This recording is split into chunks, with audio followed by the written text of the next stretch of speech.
এসআইআরের ফর্ম যারা এখনও পর্যন্ত ফিল আপ করনি, আমি কিন্তু ফিল আপ করে নিয়ে এসেছি আমাদের সামনে, যাতে তোমরা এটা দেখে সুন্দরভাবে শেষ মুহূর্তে ভালো করে ফর্মটা ফিল আপ করতে পারো। কোন ল্যাঙ্গুয়েজে ফিল আপ করবে, সম্পর্ক জায়গায় কী দেবে, আত্মীয়র নামে কী দেবে, অভিভাবক বা পিতার নামে কী দেবে তাদের, এবং যাদের 2002 সালে ভোটার লিস্টের নাম নেই তারা কীভাবে ফর্মটা ফিল আপ করবে। প্রথম দেখো উপরে তোমার এই জায়গাতে 2025 সালে যে ইনফরমেশান সেটা দেওয়া থাকবে। এই ফটোর পাশে একটা ফটো লাগাতে হবে, এবং ফটো নাও লাগাতে পারো বর্তমানে, কিন্তু ফটো লাগানো যেহেতু ফর্মে জায়গা রয়েছে ফটো লাগাবেন।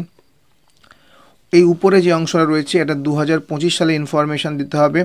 আপনি চাইলে বাংলা ইংরাজি যে কোনো এতে করতে পারো, ল্যাঙ্গুয়েজে করতে পারো, কোনো অসুবিধা নেই। যদি বাংলায় করেন তাহলে পাশের ব্র্যাকেটে ইংরেজিতে লিখে দেবেন।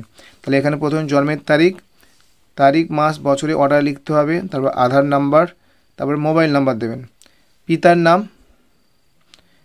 পিতা যদি মৃত হয়ে থাকে তাহলে পিতার নামটা শুধু দেবেন, এপিক নাম্বারটা দেবেন না। আমার ক্ষেত্রে তাই মৃত, তাই এখানে শুধুমাত্র মৃত হলে কোনো রকম লেট, মৃত, ঈশ্বর এই ধরনের কিছু লিখবেন না, সিম্পল নামটা লিখে দেবেন।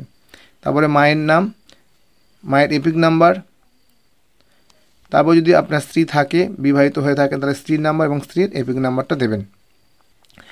যেহেতু 2002 সালে ভোটার লিস্টের নাম নেই, সেহেতু এই সাইডে ডান দিকে যে ঘরটা রয়েছে এই ঘরে ফর্মটা ফিল আপ করতে হবে।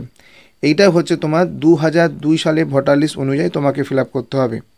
যেহেতু আমার 2002 সালের লিস্টের নাম নেই, সেহেতু বাবার নাম ছিল, তাই বাবার নাম হলো। বর্তমানে বাবার এপিক নাম্বার নেই কারণ বাবা মৃত, কিন্তু 2002 সালে ভোটার লিস্টে এপিক নাম্বার রয়েছে। যেহেতু এই ঘরটাতে 2002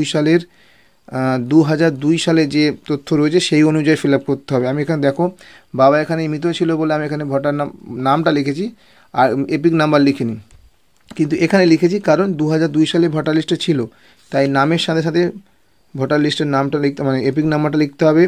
তার পাশে আত্মীয় নাম বলতে ওই ওনার যে বাবার নাম তার পাশে যার নাম ছিল সম্পর্কিত ব্যক্তির নামে 2002 সালে ভোটার লিস্টে তার নাম, তার সাথে সম্পর্ক মানে মানস রঞ্জন মণ্ডলের সাথে নগেন্দ্র মণ্ডলের কী সম্পর্ক সেটাই।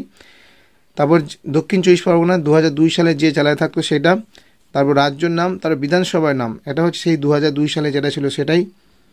তারপরে ক্ষেত্রের নম্বর, অংশ নম্বর এবং সিরিয়াল নম্বর প্রত্যেকটা কিন্তু 2002 সালে যে ভোটার লিস্ট ছিল সেখান থেকেই পাবেন। তারপর নিচে এই জায়গাটা সাইন করবেন আর এখানে বিএলও সাইন করবে। এইভাবে কিন্তু পুরো ফর্মটা ফিল আপ করে নিতে পারেন। আজকের এই পর্যন্ত, সবাই ভালো থাকবেন, টাটা বাই বাই।